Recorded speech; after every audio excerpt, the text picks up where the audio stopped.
He is, of course, a proud Mancunian. So it's no surprise that Burnage-born Liam Gallagher has been profoundly affected by the dire events of Monday evening, which saw 22 people killed by a terrorist. The 44-year-old, who was set to announce his first ever solo show on Thursday, is pressing ahead with the concert, but has admitted some songs take on a new poignance. He's also donating all the proceeds from his O2 Ritz gig to the MEN Victim Support Fund. The bomb changes things, he told the Manchester Evening News. Some of the songs on the night are going to take on a different meaning.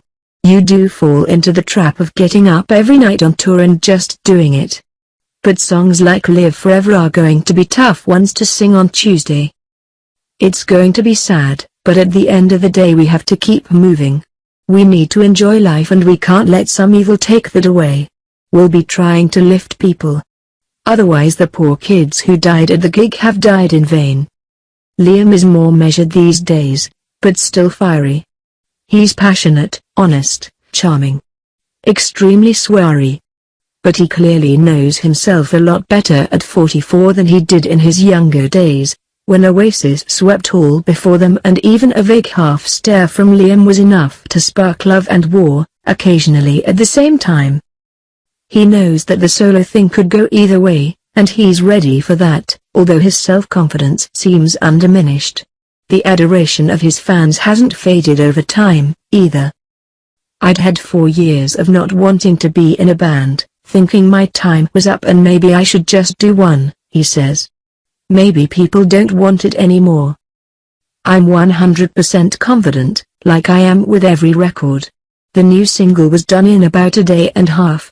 I like to get on with it. Move on to the next one. In those years, which have seen him war with wives, brothers and anyone else who gets in the way, Liam has often seemed a disconnected figure. He still lives in London and his new partner, Debbie, has saved him. Did you feel lonely?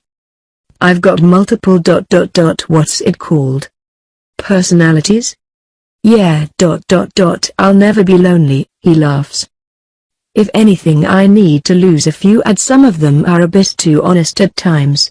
But I rarely go into London, I hang about where I am.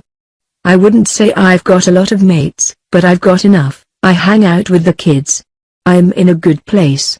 I've shook my head, paid off the lawyers and I'm ready to go. Liam says he's been looking after himself in the run-up to the tour. Staying out of the pub, doing my running. But I'm not Ed Sheeran. I've got the lads in the band, my old crew from Oasis, I'm not going out there on my own. He'd take Sheeran's unit-shifting prowess though, wouldn't he? I've never been that bothered about selling records and chart positions and all that, he says. I just like getting out there and making records and doing the gigs and stuff. The rest is someone else's job. A few days before Liam comes back to Manchester, the Courteeners, a band unlikely to exist without Oasis, play to 50,000 people at Emirates Old Trafford. A huge gathering of defiant music fans, although despite rumors, Liam won't be one of them. When is it? Saturday? No mate, I'll be keeping my head down. I'm in rehearsals. Don't get to Manchester until Monday night.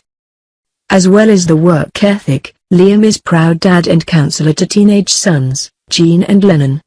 Jean, 15, is currently studying for his GCSEs and Liam has been tentatively offering advice. I tell them not to stress. Just do their best. If it doesn't work out, we pick ourselves up and move on. I left school with nothing and I had a great life. I see Jean stressing out every morning. What do I say to him? Look man, you've got a lovely great big pair of eyebrows there, and they'll open doors for you. Maybe literally.